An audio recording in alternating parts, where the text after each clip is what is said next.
Hola, me llamo Alejandro Agresti, soy director de cine.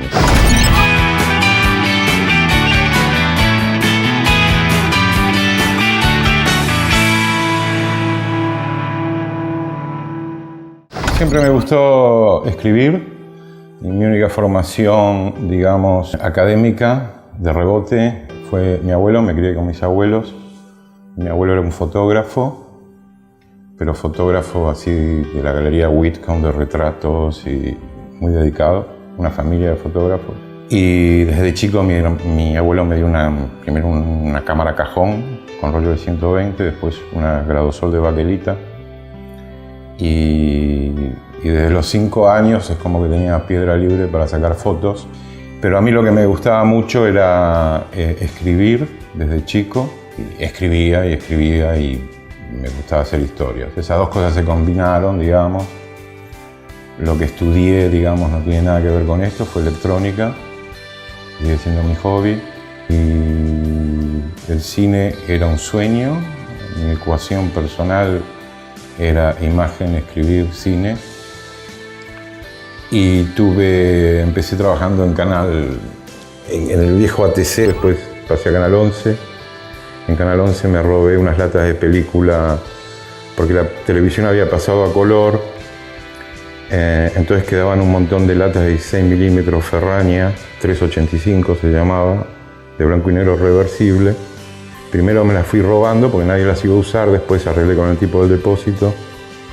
Y con esas latas de película, en los fines de semana, con una cámara de noticiero que eran las Fresolini y las CP, hice mi primer largo, sin plata, que después en el año 84 me fui a Europa y conseguí un productor que le gustó el material en bruto. Yo no hablaba una palabra de inglés.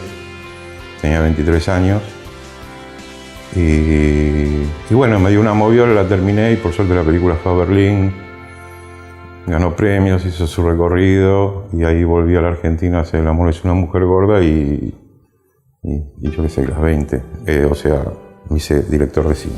Un día hablando con uno de los actores que trabajaba en la película, era Julio de Gracia, que murió, me dijo, nene, vos te tenés que ir a Europa porque acá no te van a entender lo que querés hacer. Y eso fue un jueves y yo tenía $1.600 y me compré un pasaje de Aeroflot por 400. Y por suerte conocí a Kees Cassander, el productor de Peter Greenaway, que después terminamos siendo socios y coprodujo muchas películas mías. Y nada, me dio una mano, le gustó el material y él estaba produciendo A Set and Two Notes, a Saw, de Greenaway. Y mandaron las dos películas a Berlín y me acuerdo la mañana que Kees me dice, rebotaron a Greenaway, vas vos, que no lo podía creer nada, porque la película era una primera película. Y desde ahí seguimos trabajando juntos. Después me instalé, porque, o sea, volví a la Argentina, volví a hacer El amor es una mujer gorda con plata de Holanda, la mayoría. Y nada, y me fui quedando en Holanda. Me fui adaptando. Primero trabajé en videoclips de Cameraman, mientras tanto, porque no tenía un mango, yo qué sé, con Crowded House, con grupos así, con Street Dance o Phil Collins. Con eso me mantenía, y porque realmente de las películas no ganaba un peso.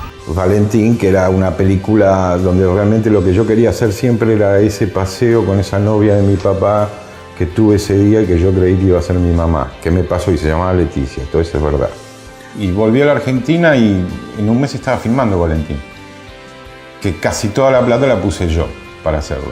La verdad es que nadie creyó en su momento Ana India, que era el director del Instituto de Cine, que nos encontramos en Nueva York y me dijo, tenés que usar plata para esto del instituto, y le agradezco mucho. Pero nada, la filmé y me acuerdo que cuando la termino, me fui a Holanda de vuelta, estuve 8 semanas acá, porque la filmé en 20 días nada más, y me fui, y cuando la terminé no sabía ni lo que había hecho, si le iba a gustar a alguien, pero la pasamos en un mercado en Los Ángeles y Y los estudios americanos, entre otros Miramax, en ese momento, estaba Harvey Weinstein, tiran una oferta así enorme, que era 2 veces lo que me costó la película hacer, y la compraron.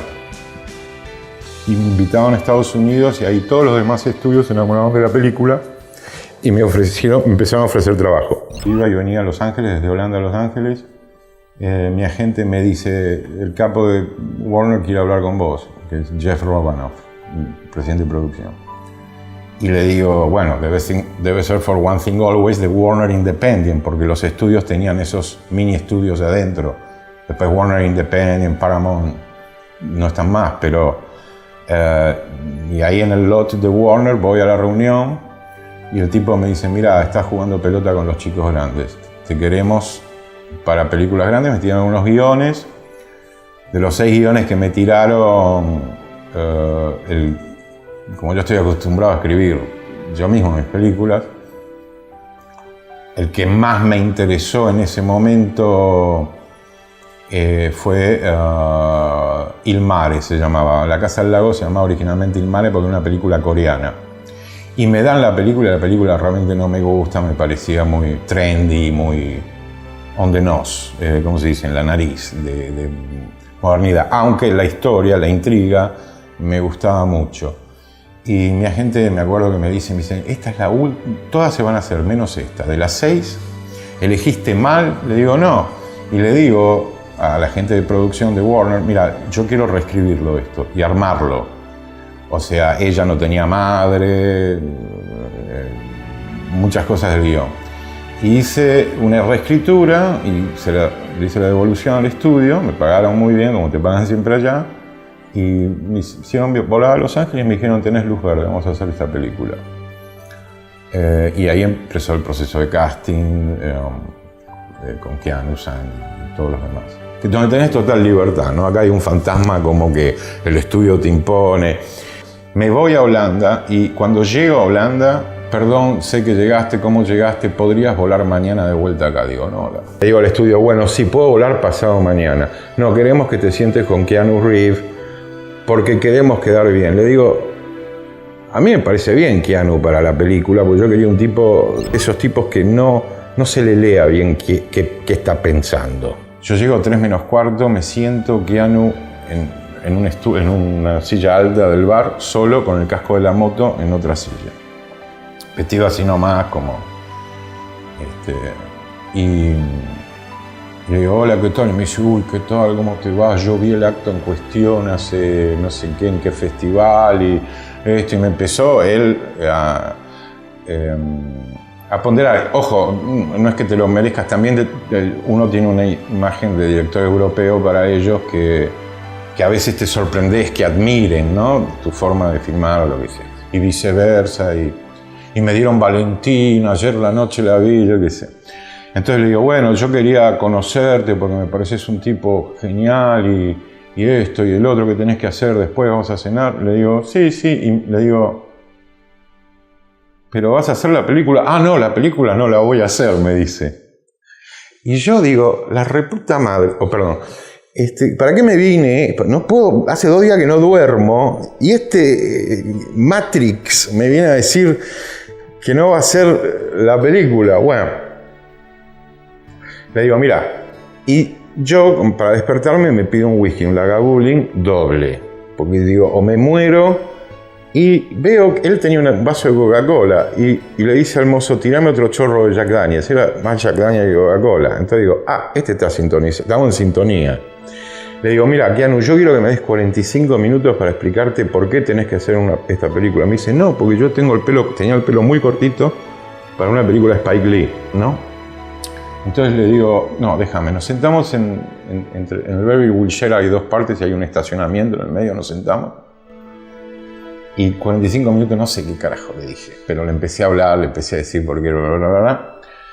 No se podía subir a la moto, después el mozo nos traía whisky. Se va Keanu, que deja la moto, y subo al cuarto y tenía 24.000 mensajes, y prendo el coso del BlackBerry,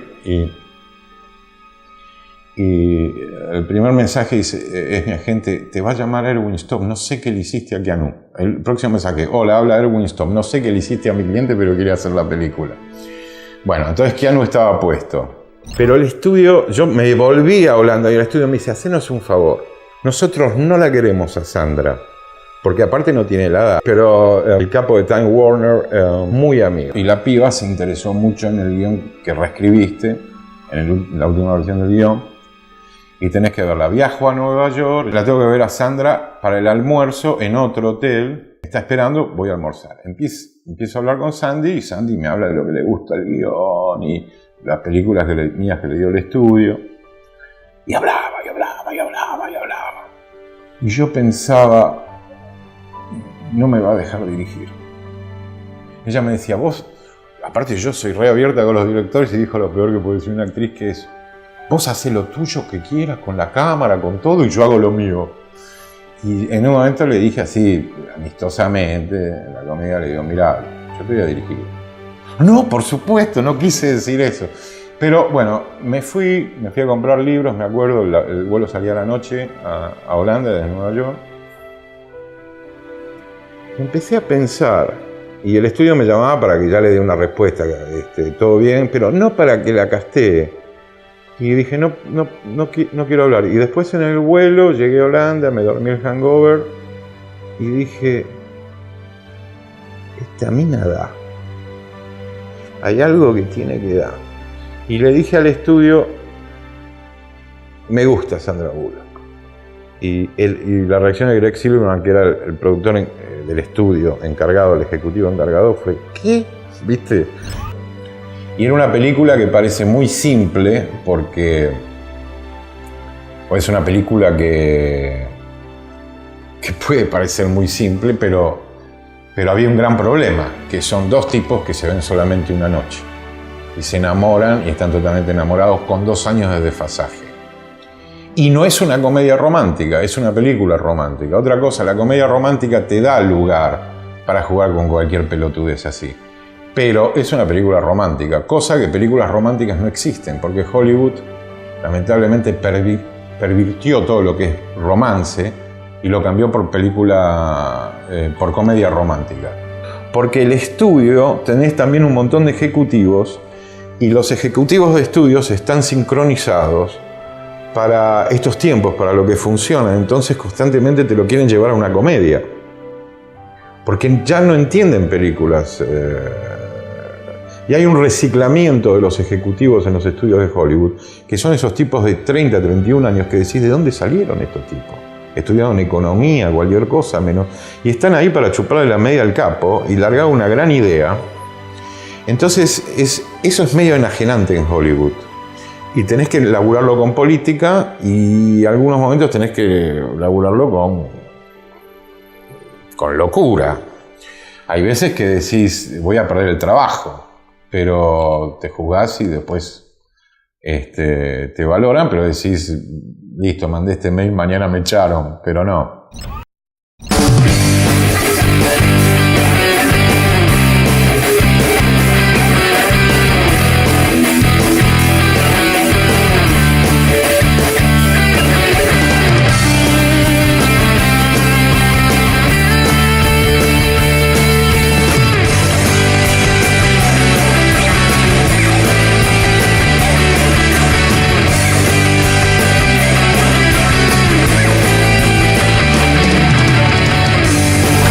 En 1989 es el año en el cual yo dejo el Instituto de Cine, el cargo de director del instituto, y como yo había trabajado mucho en función del cine joven y además del cine abierto al mundo, que salía a los festivales, etc.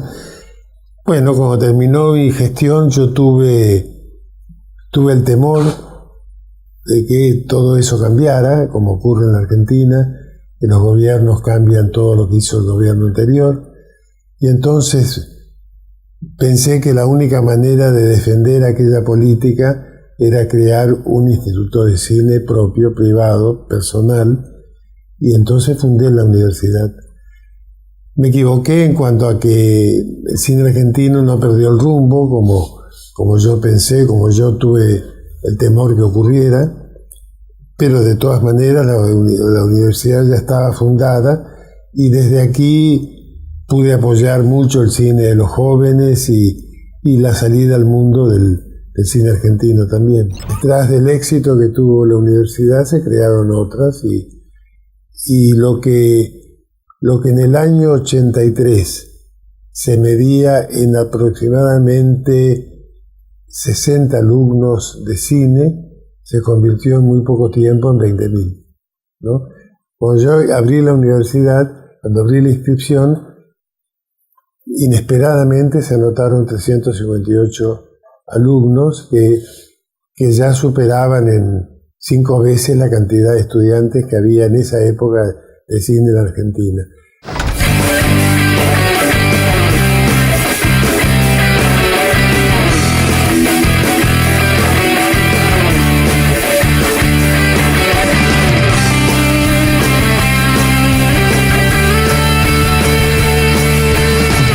Nosotros tenemos un 40% de alumnos que son extranjeros. Las escuelas tienen, en general, enseñan fotografía, enseñan montaje, enseñan guión, enseñan dirección. A mí me parece que, un poco fundándome en mi propia experiencia como realizador cinematográfico, que el cine no nace de la nada, que nace de la cultura y del conocimiento. Con el tiempo, a partir del 60 especialmente, el cine tomó un lugar en el espacio cultural y la universidad atiende esa necesidad de, además, cultivar a los alumnos, porque no todos van a ser directores de cine. Tampoco todos van a ser iluminadores, ni compaginadores, ni guionistas. Muchos van a tener que conformarse por distintas razones individuales, con el conocimiento que encuentran aquí, con el prestigio que les da haber estudiado en un lugar en donde lo exclusivo no es únicamente lo técnico. De todas maneras, hay una diferencia todavía que a mí me parece mucho más definitiva y atractiva, y es que la Universidad del Cine produce, ¿no? Por ejemplo, nosotros tenemos este año en el Bafisi 9 largometrajes producidos el año pasado, y este año vamos a producir 21. El hecho de producir a costos muy reducidos hace precisamente que los alumnos sean más valientes, que se propongan proyectos más complejos y que además no sufran exageradamente los fracasos.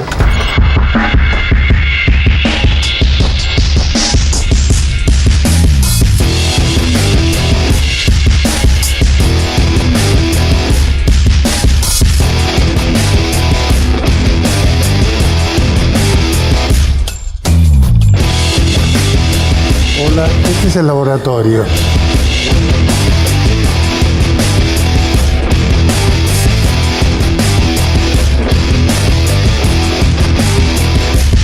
Este es uno de los 2 sets que tenemos aquí, que hacen decorados. Ahí se ven algunos elementos que han sido utilizados como decorados, porque además en la práctica hay una especie de fusión que permite que en determinada época del año las cátedras de escenografía y vestuario se confundan con la de iluminación de cámara y con las de dirección, y entonces, además de los ejercicios extracurriculares, que serían las películas que hacen porque tienen ganas de hacerlas, ¿no? Practiquen libremente esto que después van a tener que hacerlo por su cuenta.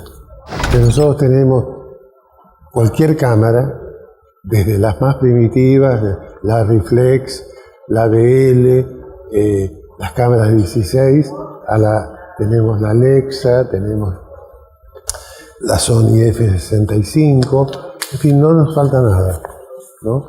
Y eso es posible precisamente porque la idea de la universidad La idea de la escuela de cine es no definir absolutamente si es una escuela que produce o una productora que enseña. A partir de ahí, cualquier cosa que aparece nosotros la compramos inmediatamente.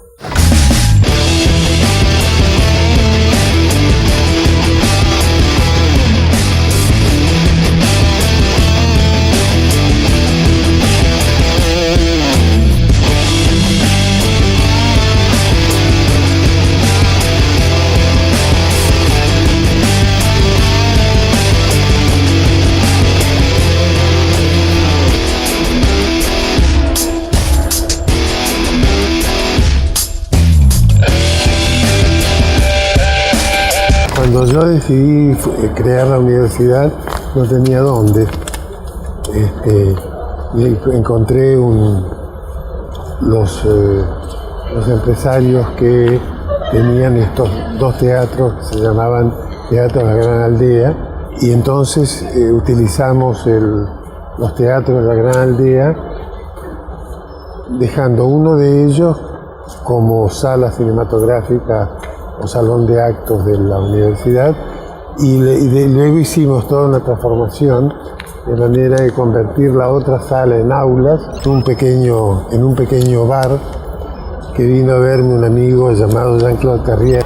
Recorrimos la universidad y yo le mostré el bar, y esto que me dijo, él sorprendido de que haya un bar, y yo le dije, esta es el aula magna, porque de aquí salen los proyectos, acá se cocinan los proyectos de películas que después, como él era en esa época director de la FEMIS, que es una escuela muy famosa en todo el mundo, cuando me viajé a París me llevó a pasear por la FEMIS y me encontré con un bar como ese que él había fundado, y me dijo, y esta es nuestra aula magna.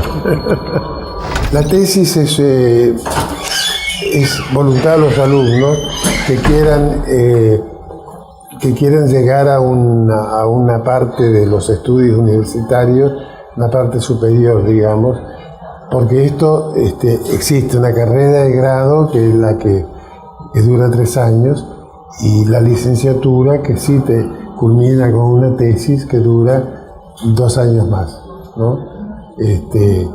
Nosotros hasta ahora hemos tenido aproximadamente en los 20 años unas 40 tesis nada más, porque no todos los alumnos terminan sus estudios, porque además yo mismo les digo que para ser director de cine no se necesita graduarse de nada, ¿no?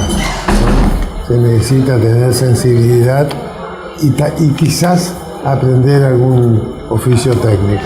Este lugar es un lugar que era un viejo estacionamiento que nosotros compramos para crear aulas para materias humanísticas, más grandes, porque las materias humanísticas tienen más alumnos que las materias técnicas. En las técnicas tratamos de que los alumnos de cada comisión no superen los 20 o 22 alumnos, en cambio en las humanísticas, en los que no se aprende nada concreto, pueden ser más numerosas, y estas son aulas para 50, 60 alumnos.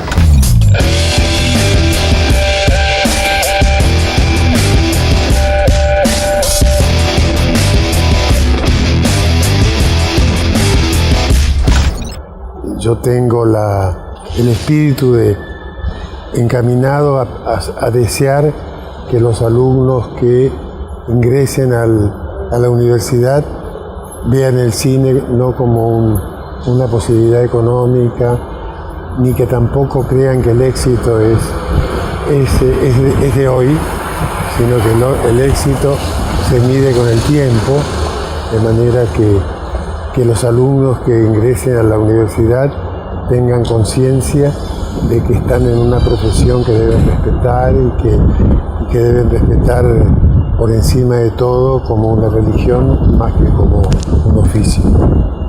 Muchas gracias, muy amable, gracias.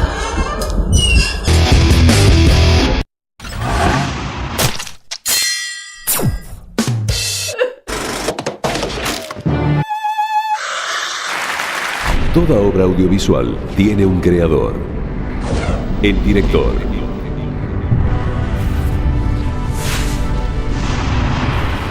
DAC, Directores Argentinos Cinematográficos, Asociación General de Directores, Autores Cinematográficos y Audiovisuales.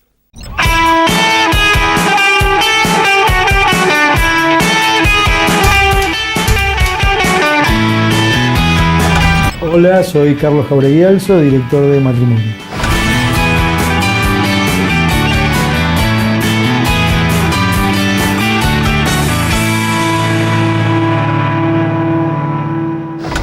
Está inspirada, digamos, o sea, no quiero ser tan presuntuoso porque la novela de Joyce, la verdad que es una pieza mucho más compleja de lo que es la película. Bueno, ¿qué nos atrajo? Porque en realidad el libro es de Marcela Silva Inazute, que es mi mujer. Y la historia es una historia de una pareja o de un matrimonio que tiene más de 20 años de casado. Digamos, el libro surge un poco extrañamente. En un momento había un concurso hace unos años que organizaba el Subte, con una temática de Buenos Aires, pero tenía que estar o intervenir el Subte dentro de la trama de la película.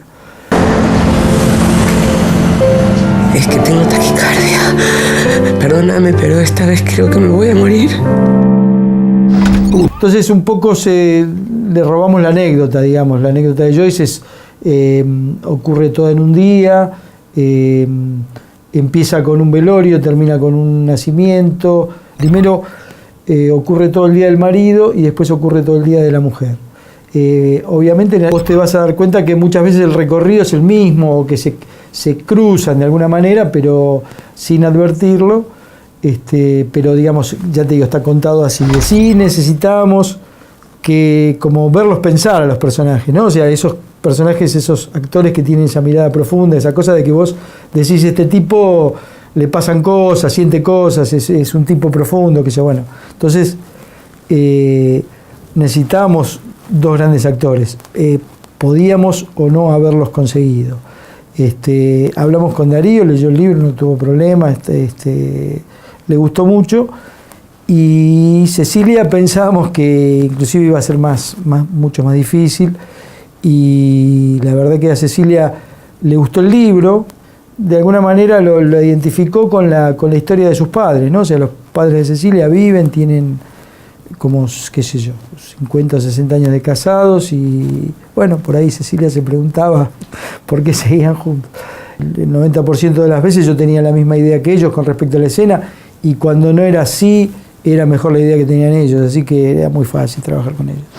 La película se filmó en 5 semanas y por otra parte tuvimos una semana entera que filmamos en el subterráneo, que en realidad el horario para posibilidad de filmar en el subterráneo es de 11 o 12 de la noche a 4 de la mañana, así que prácticamente era la mitad del horario. Así que bueno, son, ya te digo, 5 semanas mentirosas. Las locaciones en general, bueno, son todas de Capital, las calles, y eso elegimos de Avenida de Mayo. Es un Buenos Aires raro, lindo, bueno, que a nosotros nos gustaba mucho y que nos parecía que tenía mucho que ver con la película. Y después el subterráneo, o sea, el otro personaje, digamos, ciudadano más importante es el subterráneo. En general son estaciones de la línea D. A mí siempre me gustó mucho el cine europeo, que lamentablemente casi te diría que se interrumpió en los años, digamos, a partir de la década del 90. O sea, y lamentablemente eso como que se cortó y de un momento en más prácticamente lo único que existe es el cine americano. De lo que se ve y abunda más ahora, te diría que lo que más me gusta es el cine inglés, qué sé yo. Del cine nacional me gusta Lucrecia Martel muchísimo, me gusta Campanella. Digamos, son como cosas sólidas, ¿no? O sea, antes había camarógrafos, directores de fotografía, o sea, de 10 películas, 20 películas, con mucho oficio, con mucha calidad, con mucha profesión atrás.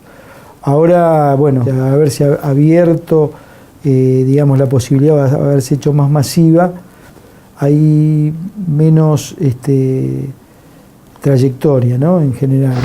Para los directores independientes del cine argentino, la crítica es fundamental. O sea, si te va mal con la crítica y la crítica dice que la película es un desastre, hacé la valija y andate a tu casa porque ya está. Yo he leído las críticas que hacen los españoles, por ejemplo, y son críticas sanguíneas, que los tipos se están a favor o están en contra, pero digamos, acá es como la crítica es con respecto al cine argentino como soberbia y como descalificadora. Para contar una buena historia se necesita un buen guión, en todos los casos.